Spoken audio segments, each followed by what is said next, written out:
예, 반갑습니다. 새로운 아침이 또 밝았습니다. 우리가 이제 새로운 아침을 맞이해서 눈을 뜬다는 것은 새로운 활동을 시작한다는 의미가 되겠습니다. 그래서 지금 이제 재배학을 제가 강의를 하고 여러분들은 들으시지만 하나의 생명의 운동력은 어디서 시작하느냐? 아침에 시작합니다. 저는 아침을 종자로 비유를 합니다. 종자 시원체죠. 하나의 생명체를 만들어내는 아주 원시 생명체. 그죠? 어떻게 보면 지금은 세포 단위에서 얘기를 할 수 있지만, 제가 옛날에 공부할 때, 은사님께서 이런 말씀을 하셨습니다. 오전 11시까지 그날 할 일의 80%를 다 하지 못하면 그 인생은 실패한 인생이다. 하는 말씀을 하셨는데, 새벽형 인간의 경우에 그렇게 했죠. 자, 저는 그 말씀을 충실히 따랐습니다. 그래서 지금도 그 말씀을 따르고 또 실천을 하고 있습니다. 그리고 이 말씀을 이 강의를 들으시는 모든 분들에게 함께 공유했으면 하는 마음으로 말씀을 드립니다. 자, 강의를 시작합니다. 자, 이제 저희들이 앞에 벼하고 밀은 했습니다. 이제 옥수수에 관해서, 옥수수라고 하면은 통상적으로 이제 여러분들께서는 그 찰옥수수, 그냥 드시는 옥수수를 생각을 하실 건데, 전 세계적으로 보면 이 옥수수라고 하는 것은 나중에 다 설명을 드립니다. 통상적으로 이 옥수수는 사료용이입니다. 사료용이 가장 많습니다. 그리고 이제 우리가 식용으로 하는 거는 이제 주로 찰옥수수죠. 찰옥수수. 이제 일명 쫄깃쫄깃 쫀득쫀득하다라고 얘기를 합니다. 스티키 콘이죠. 그리고 이제 이거 외에 영화관에 가면 우리가 먹는 팝콘 있지 않습니까? 팝콘 튀기는 거. 이 팝콘용 옥수수는 또 따로 있습니다. 그래서 이 용도별로 이렇게 다양하게 있다는 거죠. 그러나 우리가 이제 큰 그림에서 보면 이 옥수수는 주로 사료용이 99.9%다. 이렇게 이해를 하시면 되겠습니다. 자, 그럼 옥수수의 원산지가 어디냐면 멕시코하고 중앙아메리카가 되겠습니다. 그리고 이제 남아메리카 쪽. 그래서 이제 가만히 보면은 이게 아메리카 대륙이지 않습니까? 그래서 멕시코 쪽에서 가장 이제 활발하게 연구가 진행되었다. 그리고 여기가 원산지다. 이렇게 이해를 하시면 되겠고, 전부 가설입니다. 그 다음 이제 콜럼버스가 신대륙을 발견하기 전부터 원주민이 이제 주식으로 사용을 하고 있었다 그러죠. 그리고 이제 15세기 말에는 이제 남부 아메리카에서 재배를 하게 되었다. 아메리카라고 하면 우리가 크게 세 등급으로 구분을 하지 않습니까? 그러니까 이제 캐나다하고 이제 미국에 있는 북아메리카, 그 다음에 멕시코가 중부 아메리카, 남부 아메리카라고도 얘기를 할 수 있지만, 멕시코 다음 브라질이 있죠. 그 아래에 많은 또 나라들이 있습니다. 그래서 주로 이제 브라질부터는 남부에 사실 포함이 됩니다. 멕시코 정도라고 하면 중부 이렇게 볼 수는 있는데, 통상적으로 큰 그림에는 우리가 북부, 남부 이렇게 부르긴 합니다. 자, 원산지 방금 말씀드린 대로 멕시코 남부의 안데스 산맥 고원지인데, 이게 이제 7, 8천 년 전부터 재배가 되었다. 이렇게 가설입니다. 알려져 있습니다. 그 아시아에서는 16세기 초에 포르투갈의 그 항해자가 전파를 했다 하는 설이고, 우리나라에서는 고려 말에 원나라 군대에 의해서 이제 전파가 되었다는 거죠. 그러니까 여기 이제 아메리카에서 보면은 결국 이제 아시아로 와서, 아시아 하면은 주로 인도라든지 중국 쪽으로 와서 우리나라로 이제 이 원나라 때, 중국의 원나라 때 우리로 치면 고려 말에 이제 군대에서 식용을 하던 것이 전파가 되었다. 이렇게 이제 가설입니다. 알려져 있습니다. 그 다음 이제 여러분들 좋아하시는 콩이죠. 콩은 우리가 일반적으로 두부를 많이 해서 드시지 않습니까? 가공을 한다면 두부콩이 있고, 그 다음에 또 좋아하시는 콩나물콩, 예. 전주 하면은 유명한 게 콩나물 국밥이 아주 유명하죠. 그래서 저가에 아주 이게 요즘 보니까 24시간 영업을 하는 곳도 많이 있습니다. 어쨌든 이 콩나물 콩, 이것도 콩이죠. 그 다음에 또 밥밑콩, 밥밑콩. 이것은, 밥밑콩이라고 하는 것은 이제 밥 지어 먹을 때 섞어서 먹는 교도소 형님들이 드시는 옛날에 그 있지 않습니까? 콩밥이라고 하는 그거죠. 단백질이 쌀에는 좀 부족할 수 있기 때문에 콩을 준다, 뭐 이런 얘기를 합니다. 어쨌든 크게 이렇게 분류를 해 왔는데, 최근에는 이게 이제 통상적으로 우리가 먹는 것이 아니고 국제적으로 보면 미국에서는 60%가 단백질, 통상적으로는 우리가 이 일반 우리 장을 담가 먹는 이 장콩, 장이 빠졌네요. 장류콩이라고 합니다. 된장을 담아 먹는 이 장콩인 종류인데, 여기에는 단백질이 한 40% 정도가 됩니다, 통상적으로. 그런데 이제 미국에서 최근에 육성이 된 품종에는 60%가 기름입니다. 오일이죠. 한글로 쓰겠습니다. 기름입니다. 뭐 기름콩 하기에는 말이 좀 거시기 합니다만, 어쨌든 이것을 이제 차규, 소위 기름을 짜는 용으로 많이 사용을 하고 있죠. 그래서 지금은 과거하고 좀 다르게 패러다임이 흘러간다. 그래서 미국의 그 강활한 지역에 뭐 정말 많습니다. 우리나라보다 90배 정도의 면적이 넓죠. 그래서 빈 땅이 너무 많습니다. 언제라도 뭐 수출만 할 수 있다면 바로 이제 농사를 지을 준비가 되어 있는 곳이 미국이지 않습니까? 그래서 이제 여기서는 주로 이제 식용 일반적으로 두부라든지 이런 것들은 한계가 있다 보니까 이게 이제 주로 기름콩을 많이 심는다. 그래서 여러분들이 이제 명절 때 되면 가정에서 우리 주부님들께서 많이 사용을 하시지 않습니까? 콩기름 종류로 튀김을 할 때 많이 씁니다. 자, 이 콩의 그러면 기원지는 어디냐 보면 중국이다 라는 설이 있는데 중국이 아닙니다. 중국 동북부 한반도입니다. 그러니까 만주 이쪽이죠. 그래서 이 북한 쪽이, 우리 옛날에 보면은 그 지금 북한 백두산 있지 않습니까? 백두산 북쪽으로 해서 거기가 원산지다 하는 이야기가 이 설이기 때문에 또 그렇습니다. 어쨌든 그렇습니다. 기원전 2000년에서 1500년경에 청동기 때부터 재배가 되었다 이렇게 알려져 있고, 그리고 유럽과 미국은 18세기 초에 이제 전파가 되었다. 그리고 19세기부터 이제 재배가 되었고, 브라질은 20세기 초에 일본 이민자에 의해서 전파가 되었죠. 여기 브라질은 지금 일본에서 이민 가신 분들이 상당히 많습니다.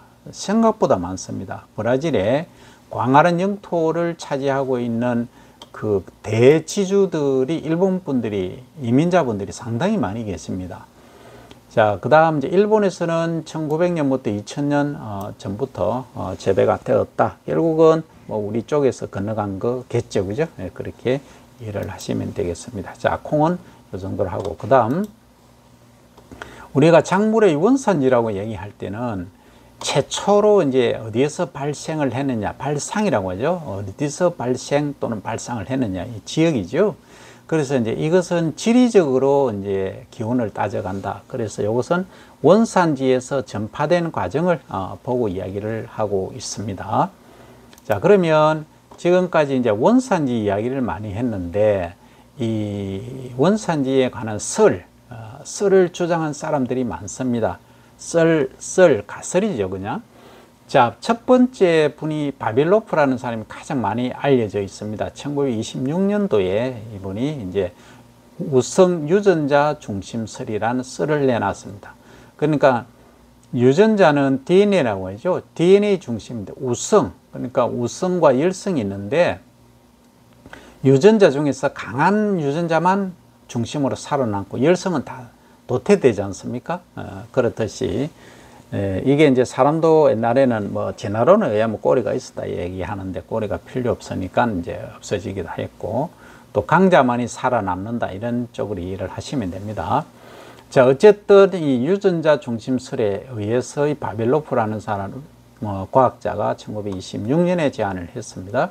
1차 중심지는 우성행질이고 2차 중심지는 열성행질. 그러니까 1차적으로는 이제 형질이 우성인 거. 예를 들어서 도라지를 예를 들겠습니다. 도라지, 백도라지하고 청도라지가 있으면 청도라지가 우성입니다. 그러면 이것은 우성형질 1차 중심지가 되겠죠.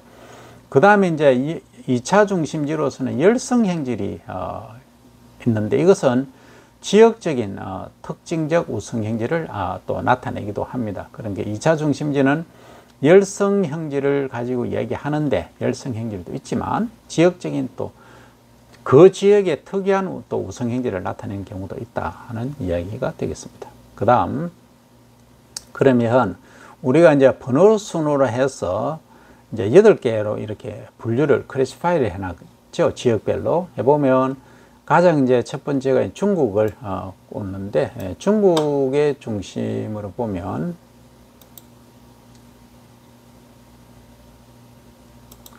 중국에서는 이제 육조 보리면 보리지 육조 보리는 뭐냐 이렇게 생각하시는 분이 계시는데 자 이렇게 이해를 하시면 됩니다. 보리를 위에서 보면 이제 이렇게 되죠. 위에서 딱 보면 요 이삭이 올라오는 게 6개입니다. 6개 또는 2개가 이래 있는 게 있어요. 그 2개는 이렇게 위에서 보면 2개 나오는 게 2조, 2줄종 이런 말이고 6개가 나오는 것은 이제 6조종 이렇게 이야기를 합니다. 위에서 이제 가락이 있죠, 그죠? 수염이 이렇게 나 있는데 위에서 딱 봤을 때 요렇게 이제 이삭이 나달이 달리는 거죠. 그래서 그걸 6조종 또는 2조종 이렇게 이야기를 합니다. 그 다음에 이제 조, 보리, 메밀, 콩, 팥, 마, 인삼, 배나무, 복숭아 등이 중국의 이제 발생지다 이렇게 이제 이야기를 하고 있습니다. 그 다음에 이제 인도하고 동남아시아 쪽에는 인도하고 그 아래쪽에 베트남이라든지 필리핀 이런 쪽을 이야기를 하겠죠. 라오스 맞죠? 미얀마 이런 쪽에 벼, 참깨, 사탕수수, 왕골, 오이, 박, 가지, 생강 이런 애들이 인도하고 동남아시아 중심이다. 이것들은 통상적으로 시험 문제에 이제 과거에는 하나씩 나오곤 했었습니다. 그래서 과거에는 상당히 이게 이제 다음 중 이렇게 나오죠. 다음 중 유전자 중심설에 따른 분류에서 옳게 연결된 것은 뭐 이런 식으로 나옵니다. 그 다음 이제 중앙아시아 쪽에 가면 귀리, 기장, 쌈은 자 여러분들 이게 중요한데 인삼 할 때 3일까요? 아니면은 그 삼배 할 때 3일까요? 예, 여기서는 삼배 할 때 3을 말합니다. 그 다음 당근, 양파 이런 애들이 여기에 포함이 됩니다. 그 다음 이제 네 번째는 코카서스 중동 쪽에는 1, 2개와 1, 2개의 밀, 그리고 보리, 귀리, 알팔파, 사과, 배, 양, 앵두 등이 여기에 포함이 되겠습니다. 자, 그 다음 지중해 연안에 있어서는 유럽이죠. 완도, 유채, 사탕무, 양귀비 이런 애들이 여기에 포함이 됩니다. 그 다음 이제 중앙아프리카 쪽에는 진주조, 수수, 수박, 참외 이런 애들이 여기에 포함이 됩니다. 그 다음 이제 멕시코, 중앙아메리카 쪽에는 옥수수, 고구마, 두류, 후추. 과거에는 지금도 그렇습니다. 과거에는 이 후추 때문에 전쟁도 일어나고 했습니다. 소위 향신료라고 하죠. 그러니까 우리가 반찬을 먹을 때 이게 이제 후추가 들어감으로써 향을 더하고 맛을 더해주는 그런 역할을 하죠. 그 다음에 이제 육지면, 카카오 이런 것들이 있는데 이게 또 육지면은 뭐냐? 이게 면은 면인데 이게 그 목화 있지 않습니까? 목화 종류인데 이게 육지면 또는 바다, 해양을 중심으로 하는 두 종류로 크게 구분을 하거든요. 그래서 육지 내륙에서 많이 재배하는 목화 이렇게 이해를 하시면 됩니다. 그 다음 사우스 아메리카, 남아메리카 쪽에서는 감자, 담배, 땅콩 이런 애들이 포함이 되죠. 그래서 이제 이렇게 분류를 하는데 원산지가 이렇다, 유전자 중심설로 구분했을 때 이렇게 구분을 한다, 이렇게 이해를 하시면 됩니다. 그래서 상당히 이제 애매한 부분들이 많이 있습니다. 왜냐하면 이게 이제 콩을 예를 들어 볼까요? 콩이 어디가 보시죠? 콩이 여기 있지 않습니까? 중국이라고 하는데 이 중국입니까? 네, 이거는 한반도입니다. 한반도 북부. 그래서 이런 부분도 우리가 이제 그 분류는 이렇게 뭐 중국 하면은 우리 저 한반도 빼고 다 중국이다 이렇게 이제 얘기를 할 수가 있지 않습니까? 그래서 이런 부분도 우리가 또 다시 한번 고려를 해봐야 되고, 그 다음에 벼 있지 않습니까? 벼가 과거에는 다 이제 인도 쪽이다, 동남아시아 쪽이다 얘기를 했는데 중국도 자기들이 뭐 원산지라고 합니다. 근데 저희들이 이제 그 충북에서 발견된 타나미를 보니까 8,000년의 역사를 자랑하더라고요. 그러니까 이제 탄소 동위원소를 가지고 하는 거죠. 그렇게 보니까 야, 이게 뭐 중국하고 인도가 원산지가 아닐 수 있다, 우리 한반도가 원산지일 수 있다 해서 학회에서 발표를 했습니다. 그래서 참 좀 한마디로 얘기하기는 좀 어렵다. 하지만 통상적으로 이렇게 얘기가 되고 있다 하는 거고, 그 다음에 이제 여러분들이 잘 모르실 이제 그건 알팔파라는 거 제가 이제 그냥 설명을 드리면, 이 알팔파는 원산지는 여기로 분류가 됩니다만 통상적으로 이제 요것들은 일반 식용을 하거나 뭐 그런 작물들인데, 요것은 특이하게 사료작물입니다. 여기 보시면 사료작물은 얘밖에 없어요. 그죠? 예. 그래서 그만큼 이 중요하다는 얘기죠. 그래서 이 우리가 목초, 사료작물 하시는 분들은 목초의 여왕 해서 알팔파 이렇게 얘기를 합니다. 그만큼 이 알팔파가 그 목초로서 중요하다 이렇게 말씀드릴 수 있습니다. 그 다음에 우리가 좋아하는 여름에 잘 먹는 이 수박 아니고 수박 있지 않습니까? 수박 참외. 이 참외는 우리 사실 한국밖에 안 먹습니다. 이게 지금 중앙 아프리카로 되어 있는데 어떻게 변형되는지 모르겠습니다만 참외는 우리 한국인만 주로 먹는다. 이건 뭐 거의 사실입니다. 어쨌든 자, 그럼 수박은 우리가 하만, 어령 이렇게 다 유명한 걸로 되어 있고 무등산 수박도 유명하지 않습니까? 그럼 이 수박이 보면 중앙 아프리카가 원산지로 이렇게 되어 있습니다. 그러면 결국은 이 아열대성 작물이다 이렇게 하지 않습니까? 그런데 우리 이제 남부지방에서 주로 많이 재배를 하는데 보면은 비닐하우스에서 많이 재배하죠. 그렇지 않으면 이게 이제 노지에서 그러니까 비닐하우스 외에 바깥에 심는 건 노지라는데 노지에서 재배를 하게 되는데, 이런 것도 한번 보시면은 이게 이제 채소 작물인데 과채류입니다. 과일 채소죠. 참외도 마찬가지고 이런 것들이 원산지로 보면 중앙 아프리카다 이렇게 말씀드릴 수 있고, 그 다음에 우리가 즐겨 먹는 고구마 한번 보시기 바랍니다. 고구마. 이 고구마도 우리가 생각할 때는 이게 한반도는 중국이 아니겠느냐 추정하는데 멕시코와 중앙 아메리카가 원산지입니다. 이런 부분들은 상당히 이제 고려를 해야 될 부분이고, 그 다음에 이제 여기 보시면 두류 아까 나왔지 않습니까? 두류. 여기 한번 보십시오. 두류는 콩류거든요. 이게 콩인데 여기 콩하고 한번 보시기 바랍니다. 이 콩하고 뭐가 다르냐? 이 콩은 주로 위에 이 콩은 장 닦는 콩류를 말하고, 여기는 이 콩은 콩인데 완두콩이 잠도 다양하게 많이 있습니다. 그런 콩류들 이렇게 이해를 하시면 됩니다. 그래서 뭐 많이 처음 보시면은 이 뭐냐 이렇게 헷갈리냐 이렇게 말씀하실 수도 있는데, 또 한번 보시기 바랍니다. 이 감자 한번 보세요. 감자 우리 많이 재배하고 있는데 무슨 소리야 했는데 이 남아메리카입니다. 이렇게 또 하시고, 그 다음에 원산지가 좀 헷갈리는 부분들이 많이 있어요. 자, 여기 한번 보시면 귀리라는 애가 있어요. 귀리를 보시면 이 귀리가 또 여기도 있어요. 자, 그러면 이제 원산지가 중앙아시아가 이제 원산지다, 뭐 중국이 쪽이 원산지다라고 얘기를 하는데, 그럼 코카서스하고 중동 쪽이 또 원산지다 이렇게 또 나오는 거거든요. 그래서 이제 벼도 마찬가지고, 벼도 사실은 인도가 원산지다, 중국이 원산지다 이렇게 이야기를 하지만 결국은 이건 전부 가설이다.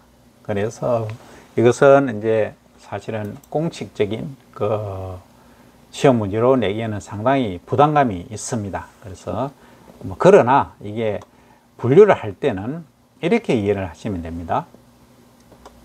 주로 이제 중앙아시아 쪽은 약간 온대성 기후입니다. 여기에 주로 온대성 기후다 이렇게 이제 이해를 하시면 되고, 그 다음에 이제 요것도 마찬가지죠. 이 코카서스, 중동, 지중해 여기까지 전부 뭐다? 예, 전부 온대성 기후다, 약간 따시다 정도로 이해를 하시고, 그 다음에 중국 요것도 마찬가지죠. 중국도 이제 분류를 하면 약간 따숩다 정도로 이해를 하시고, 그 다음에 요거 말고 이제 인도, 동남아시아하고 자, 갑니다. 그러면 따시다 아니면 따뜻하다 이 말이죠. 그러면 이것은 주로 뭐다? 열대성 작물이다. 이렇게 이해를 하시면 됩니다. 이렇게 이제 붉은색을 또 해놓으니까 잘 안 보이는 부분들이 있는데 좋습니다. 그러면 컬러를 다르게 하겠습니다.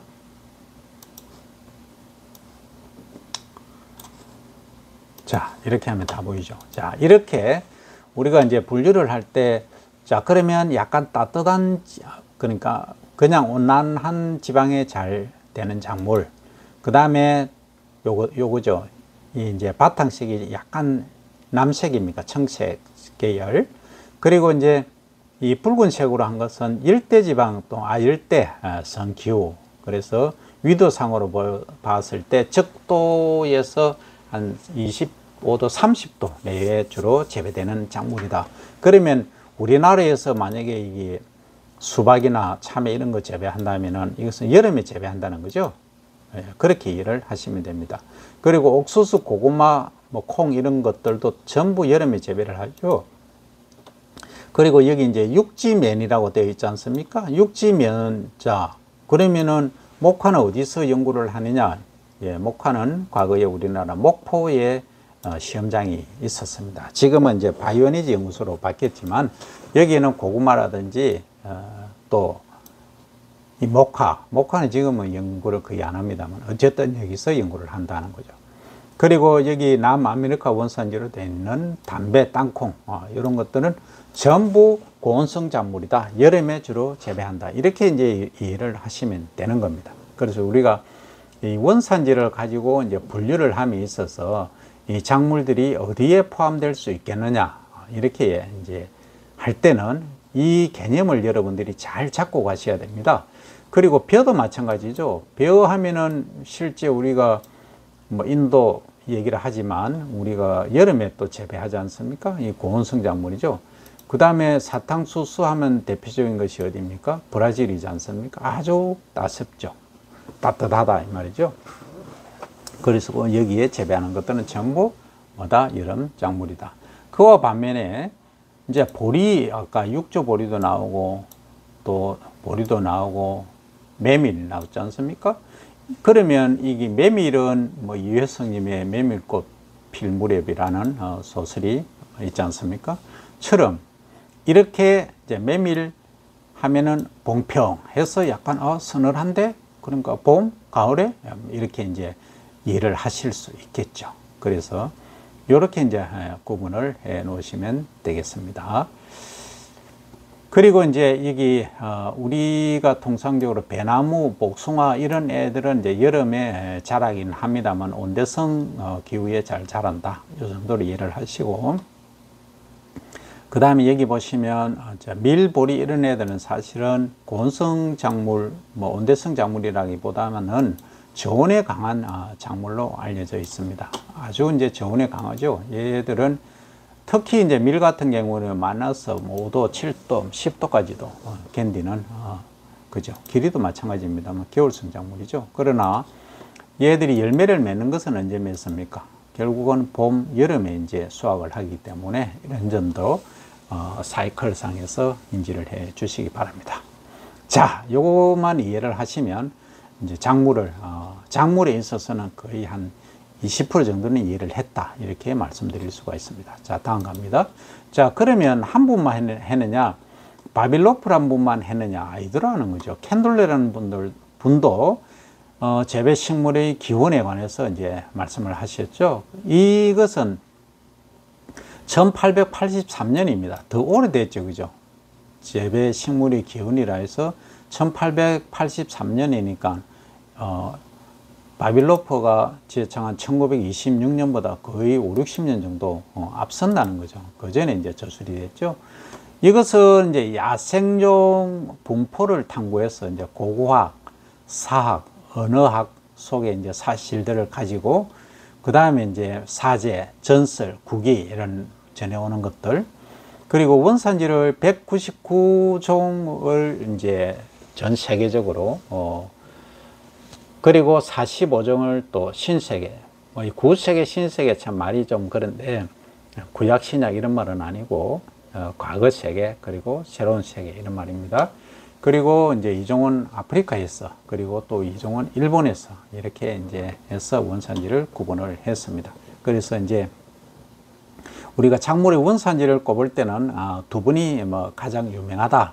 누굽니까? 바빌로프란 분하고 또 캔돌, 이 두 분이 유명하다. 이렇게 이해를 하시면 됩니다. 자, 그 다음에 작물이 실제 어떻게 분화되고 식물 행질이 변화되어 왔는가를 이제 흐름상으로 도식화해서 보면, 이 분화라고 하는 것은 작물이 원래와 다른 여러 갈래로 갈라지는 현상을 분화라고 한다 말씀드렸죠. 그럼 분화 과정은 어떠냐? 유전적 변이에 의해서 도태되거나 도태되지 않고 살아남는, 적응하는 애들, 순화라고 하죠. 적응하고 순화하고, 그래서 이제 또 고립되어서 이제 품종으로 되는 이런 과정을 거친다. 그래서 분화 과정은 유전적 변이, 도태, 적응, 고립 순으로 간다. 그 다음 진화는 분화의 결과에, 요 분화되는 결과에 이제 높은 단계로 더 발달해 가는 과정입니다. 여기 하나의 품종이 있으면 새로운 또 변이가 생기는 거죠. 그걸 이제 진화라고 하는데, 이제 간단히 말씀드리면 이런 겁니다. 여기에 하나의 이제 분화에서 품종이 만들어졌지만, 얘들이 이제 병충해 저항성이 약하다면 병충해 저항성이 또 강화되고, 또 수량이 여기서 적었다면 수량이 많아지고 하는 이런 것들을 진화라 이렇게 보시면 되고, 과거에는 종자의 이 수염, 까락이라고 하죠. 오운, 영어로 하면 AWN. 이 까락이 있었다면 까락이 없어지는 이런 경우도 여기서 진화된다. 이렇게 말씀드릴 수 있고, 그 다음 게놈이라고 하는 것은 염색체 군입니다. 그러니까 우리가 핵 속에, 세포의 핵 속에 더블 헬릭스로 되어 있는 DNA가 있지 않습니까? DNA 군을, 무리를 이 염색체 군이라 이렇게 이야기를 하지 않습니까?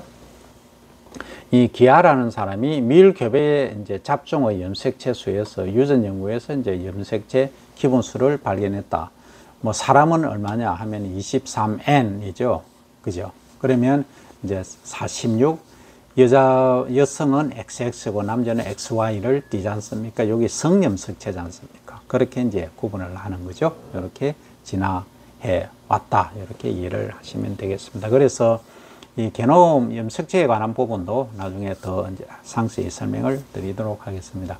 자, 여기까지 이제 일단 기본적인 설명을 드렸고, 그러면 밀에 있어서 밀이 이제 좀 많이 재배가 되다 보니까 재배밀의 분류와 특성을 보면 1립, 2립, 그 다음에 티모픽에 보통계 이렇게 해서 이제 게놈을 이렇게 AA, 대문자 A, 대문자 AB, 대문자 AG, 대문자 A, A, B, B, D, D 이렇게 이제 구분을 하는데 요 염색체 수는 이렇게 보세요. 1, 2개는 14개, 그리고 1위계, 티모픽에 28개, 보통에는 42개 이렇게 구분이 됩니다. 그리고 이제 배수성으로 보면 요 2배체, 이질 4배체, 이질 4배체, 이질 6배체 이렇게 구분이 되고, 그 다음에 이제 요거는 1, 2개는 특수 지역에서만 재배되고, 그 다음 1위계는 에머밀, 마카로니밀, 드럼밀 이런 것들이 있다. 그 다음에 티모틱에는 티모피밀 등이 있고, 이 보통계가 실제 이제 총 생산량의 90% 이상을 차지하고 있다 하는 거죠. 트로티컴 에스티붐. 그래서 밀의 이제 분화가 그러면 어떻게 이렇게 많이 되느냐 하면은 원래는 1, 2개 밀 A에서 시작돼서 4배체가 되고, 그리고 또 2배체가 이제 있어서 염색체수가 14개인 것들이 요게 이제 뭐 결합을 했던 해서 이 4배체가 만들어졌다는 거죠.